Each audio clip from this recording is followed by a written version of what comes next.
Hi friends, అందరూ ఎలా ఉన్నారు? నేనైతే చాలా బాగున్నాను. మీరందరూ ఎలా ఉన్నారో కామెంట్ సెక్షన్లో కామెంట్ చేయండి. ఇవాళ వీడియో వచ్చేసి బ్లౌజ్ కటింగ్ను ఏ విధంగా చేయాలో చూద్దాం. ఒక కస్టమర్ ఈ బ్లౌజు ఇచ్చి చాలా అర్జెంటుగా కుట్టమనేసి ఇచ్చారు. నేను కూడా అంతా త్వరగానే కట్ చేస్తున్నాను. ఇక ఎందుకు ఆలస్యం, బ్లౌజ్ ఎలా కట్ చేయాలో చూద్దాం. ఎప్పుడైనా కూడా నేను బ్యాక్ పార్ట్ని కట్ చేస్తాను కదండి. ఈసారి హ్యాండ్స్ అనేది తీస్తున్నానండి. ముందుగా హ్యాండ్స్ కోసమని క్లాత్ను 4 మడతలుగా వేసుకోవాలి కదా ఎప్పుడైనా కూడా, అలానే వేసుకున్నాను. ఆది బ్లౌజ్ తీసుకొని ఒకసారి హ్యాండ్స్తోనైతే మెజర్మెంట్ చేసుకున్నాం. బ్లౌజ్ ఎప్పుడైనా సరే హ్యాండ్స్ అయినా బ్యాక్ పార్ట్ అయినా ఏదైనా కూడా మనం బ్లౌజ్ను తిరగల తీసి మాత్రమే మార్కింగ్ అనేది చేసుకోవాలి. అలా చేస్తేనే మనకి ఖర్చు ఎక్స్ట్రా అవి అన్నీ కూడా తెలుస్తాయి. ఇలా నేను ఒక పావించు మాత్రమే ఎక్స్ట్రా పెడుతున్నానండి. హెమ్మింగ్ చేయను కాబట్టి ఖర్చు ఎంత ఉందో అంత పెట్టేస్తున్నాను. చేతులు లూజ్ అనేది సరిపోదండి, జాయింట్స్ అనేవి పడతాయి. వాటికి మనం కుట్టే సమయంలో ఖర్చునైతే వేసుకుందాం. ఒకసారి టేప్ తోటి కొలుచుకుందాం. 7.5 ఇంచులు అయితే ఉంది. మనకు ఎదురుగా కూడా ఒకసారి కొలుచుకుందాం. 7.5 ఇంచులు అయితే ఉంది. డౌన్ కోసం 3 ఇంచులతోనైతే మార్క్ చేసుకోవాలండి. మార్కు చేసుకొని ఇలా హ్యాండ్ షేప్ అయితే చేసుకోవాలి. తర్వాత బ్లౌజ్ హ్యాండ్ అనేది కట్ చేసుకుందాం. ఇలా కట్ చేసుకొని మధ్యలో టక్స్ అయితే ఇచ్చుకోవాలి. 2 మడతల మీద ఇలా క్రాస్ ఫ్రంట్ పార్ట్కి వచ్చేలాగా క్రాస్ తీసుకోవాలి. ఇలా టక్స్ కూడా ఇచ్చుకోవాలి. తర్వాత ఇక్కడ జాయింట్స్ ఉన్నాయి కదా, వీటిని కట్ చేసుకుందాము. కట్ చేసుకొని మార్కింగ్ అయితే చేసుకోవాలండి. మనకి తర్వాతకి కుట్టేటప్పుడు ఉల్టా పల్టా లేకోకుండా ఉంటాయి. నెక్స్ట్ ఈ పార్ట్లో బ్యాక్ పార్ట్ను కట్ చేసుకుందామండి. మడతలు అనేవి మన వైపు ఉండాలి, ఓపెనింగ్స్ అనేవి మన ఎదురుగా ఉండాలి. ఇక్కడ కొంచెం క్రాస్గా ఉంది కదా, మన హ్యాండ్స్ కట్ చేసాము. ఆ ఎక్స్ట్రా ఉన్న క్లాత్ని అయితే కట్ చేస్తున్నాను. ఇక బ్లౌజ్ లూజ్ అయితే చూసుకుందామండి. బ్లౌజ్ కన్నా ఒక 1/2 ఇంచు ఎక్స్ట్రా అయితే పెట్టుకుందాం. వీళ్ళు నెక్కు అంటే బ్యాక్ నెక్కునైతే పైకి పెట్టమన్నారండి. అలాగే బ్లౌజ్ కూడా కొంచెం కిందికి దించమని చెప్పారు. నేను ఖర్చుతో కలిపి 1 ఇంచుకి అయితే మార్కు చేశానండి. చాలా కొంచెం పైకి ఉంది, ఒక 1 ఇంచు వరకు కిందికి డౌన్ చేయండి అంటే నేను అంటే ఖర్చుతో కలిపి ఒక 1 ఇంచుతో మార్కింగ్ చేశాను. ఆ ఎక్స్ట్రా దాన్ని అయితే వదిలేసుకోవాలి. ఇక అక్కడి నుంచి బ్లౌజ్ సైడ్ ఎంత బారుందో చూసుకోవాలి. ఇక ఇప్పుడు బ్లౌజ్ అనేది 17 ఇంచులు అయితే ఉందండి.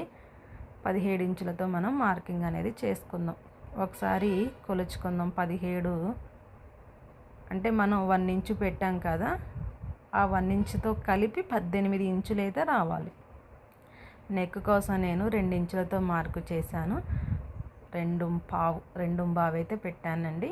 ఇక్కడ పైన 2 ఇంచులతో మార్క్ అయితే చేశాను. ఆది బ్లౌజ్ తీసుకొని ఒకసారి షోల్డర్ ఎంత ఉందో చెక్ చేసుకుందామండి. షోల్డర్ వచ్చేసి 3 ఇంచులు ఉందండి. 3 ఇంచులతో మార్కింగ్ అయితే చేసుకుందాం. తర్వాత మన ఎదురుగా ఆ బ్లౌజు పొడవు అనేది ఇటువైపు కూడా చెక్ చేసుకోవాలండి. ఇలా చెక్ చేసుకొని మార్కింగ్ అయితే పెట్టుకోవాలి. ఇప్పుడు చంక ఎంత ఉందో చూసుకుందాము. షోల్డర్ దగ్గర నుంచి అంటే ఖర్చుతో కలిపి మనం టేప్ తోటి మెజర్ చేసుకోవాలండి. బ్లౌజ్ ఇలా సర్దుకోవాలి నీట్గా, ముడతలు ఏమీ లేకోకుండా నీట్గా సర్దుకొని చూసుకోవాలి. ఇక ఈ లైనింగ్ క్లాత్ మీద 6 ఇంచులతోనైతే మార్క్ చేసుకుందాము. మార్కు చేసేసి ఇలా లైన్స్ అయితే కొట్టేసుకుందాం. నెక్కుకి హ్యాండ్స్కి అలానే కొట్టేసుకుందాము. చంక డౌన్ చేయడానికి 1.5 ఇంచులు, నెక్ రౌండ్ చేయడానికి 1 ఇంచు తోటి మార్కింగ్ చేసుకోవాలి. తర్వాత ఇలా రౌండ్గా అయితే గీసుకోవాలి. ఇలా గీసిన తర్వాత ఇక కట్ చేసుకుందాము. వారెవరైనా ఈ వీడియో చూస్తున్నట్టయితే మన ఛానల్ని సబ్స్క్రైబ్ చేయండి. అలాగే సబ్స్క్రైబ్ చేసుకున్న వారు మన వీడియోస్ను లైక్ చేసి మీకు ఎలా అనిపించిందో కామెంట్ సెక్షన్లో కామెంట్ చేయండి. మీరు సబ్స్క్రైబ్ చేసుకోవడం ద్వారా మేము చేసే వీడియోస్ నోటిఫికేషన్ వస్తుంది. అలా మీరు మా వీడియోస్ను రెగ్యులర్గా ఫాలో అవ్వచ్చు. ఇలా కట్ చేసుకున్న తర్వాత మనం 1 ఇంచ్ ఎక్స్ట్రా పెట్టాం కదండి, అక్కడైతే ఒక టక్స్ అయితే ఇచ్చుకుందాము. తర్వాతకి మనం నడుం బెల్ట్ వేసుకునేటప్పుడు ఎక్కువ తక్కువ కాకోకుండా ఉంటుంది. ఇప్పుడు ఫ్రంట్ పార్ట్ అనేది కట్ చేసుకుందామండి. ఫ్రంట్ పార్ట్ ఓపెనింగ్స్ ఎప్పుడూ కూడా మన వైపు వచ్చేలాగా చూసుకోవాలి. ఇలా షేప్ బెల్ట్ మందం బ్యాక్ పార్ట్ని మడిచి క్రాస్గా అయితే వేసుకోవాలండి. ఇది క్రాస్ కట్ బ్లౌజ్ కాబట్టి క్రాస్గా అయితే వేసుకోవాలి. ఇలా వీడియోలో చూపిస్తున్న విధంగా క్రాస్గా వేసుకొని నెక్ తప్ప మిగిలిన పార్ట్ మొత్తం కూడా సేమ్ బ్యాక్ పార్ట్ లాగే మార్కింగ్ అయితే చేసుకోవాలి. తర్వాత మనం ఆది బ్లౌజ్ తీసుకుందామండి. ఆది బ్లౌజ్ తీసుకొని సైడ్కు ఎంతైతే బారు ఉందో ఒకసారి మెజర్మెంట్ అయితే చేసుకోవాలండి. ఆ తర్వాత ఉక్సుల పట్టీ వైపు ఫ్రంట్ నెక్ ఎంత ఉందనేది చెక్ చేసుకోవాలి. షోల్డర్ దగ్గర నుంచి మనం ఖర్చు అయితే వదిలిపెట్టాలండి. ఖర్చు వదిలిపెట్టి లాగకోకుండా నిదానంగా పట్టుకొని షేప్ బెల్ట్ దగ్గర కూడా మార్కింగ్ అయితే చేసుకోవాలి. ఇలా ఫ్రంట్ పార్ట్ లాగా మనం మార్కింగ్ అయితే చేసుకోవాలి. ఇక మార్కింగ్ మీద మనం కట్ చేసుకుందాం.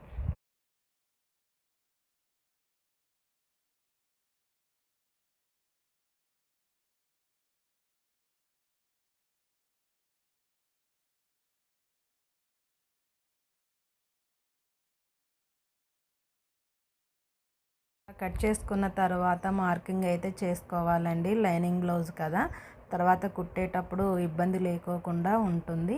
అందుకని కంపల్సరీ ఈ బీస్ ముక్కతోనైతే మార్కింగ్ అయితే చేసుకోవాలి. ఇక front part back part hands అయితే కటింగ్ అయిపోయిందండి. మిగిలిన క్లాత్లో షేప్ బెల్ట్లు అయితే కట్ చేసుకుందామండి. సైడ్కు అంచు ముక్కలు ఉంటాయి కదండి, వాటిని నేను నడుం బెల్ట్ కోసం అయితే యూజ్ చేసుకున్నాను. ఇక మిగిలిన క్లాత్లో ఆది బ్లౌజ్ తీసుకొని షేప్ బెల్ట్ లూజ్ ఎంత ఉందో చూసుకున్నాను, పొడవు కూడా ఎంత ఉందో చూసుకొని ఇలా షేప్ బెల్ట్ని అయితే కట్ చేసుకున్నాను. షేప్ బెల్ట్ అయితే కట్ చేశాను. సేమ్ దానిలాగానే ఇంకొక రెండవ షేప్ బెల్ట్ను కూడా కట్ చేసుకుందాము. ఇది కొంచెం పొడవు తక్కువగా ఉంది, దానికి జాయింట్స్ అవి పడుతున్నాయి, వాటికి పీసెస్ కూడా కట్ చేసుకొని వేసుకుందాము. అలాగే కాజాల పట్టిని కూడా కట్ చేసి వేసుకుందాము. ఇక ఈ బ్లౌజ్ వచ్చిన శారీకి ఫాలో అయితే వేద్దామండి.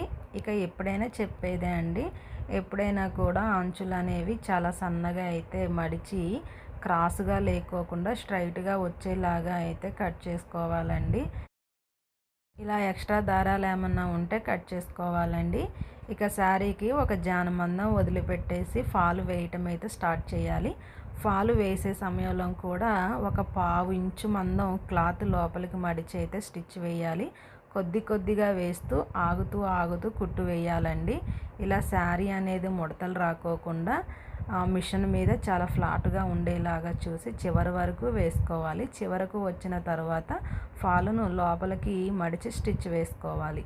అలాగే రెండో వైపు కూడా అలానే స్టిచ్ వేస్తూ చివరి వరకు అలానే వేస్తూ రావాలి. శారీని ఇలా సర్దుకుంటూ ఫాలును నీట్గా సర్దుకుంటూ స్టిచ్ అయితే వేసుకోవాలి. ఇలా స్టిచ్ చేయడం ద్వారా ఫాల్ అనేది చాలా నీట్గా వస్తుందండి, ముడతలు రాకోకుండా ఉంటుంది. మీరు కూడా ఒకసారి ట్రై చేయండి ఇలా ఈ టిప్స్ తోటి. ఒకసారి చూడండి ఈ శారీకి ఫాలు ఎంత నీట్గా వచ్చిందో మీకు కూడా చూపిస్తాను. ఎక్కడా కూడా ముడతలు లేకోకుండా దారం చిక్కు లేకోకుండా చాలా నీట్గా అయితే వచ్చింది. ఈ శారీ అయితే ఆఫర్లో తీసుకున్నారంటండి. చాలా బాగుంది శారీ అయితే. 700కే వచ్చిందండి. నాకు అర్జెంటుగా కుట్టమని ఇస్తే నేను అప్పటికప్పుడు కుట్టేసి ఇచ్చాను అండి. అలాగే రెండవ వైపు కూడా అంచులు అనేది స్ట్రైట్గా ఉందా లేదా చెక్ చేసుకొని కొద్దిగంత క్రాస్ ఉంటే కట్ చేశానండి. ఇక ఈరోజు వీడియో ఇదేనండి. రేపు మరొక మంచి వీడియోతో మళ్ళీ కలుస్తాను.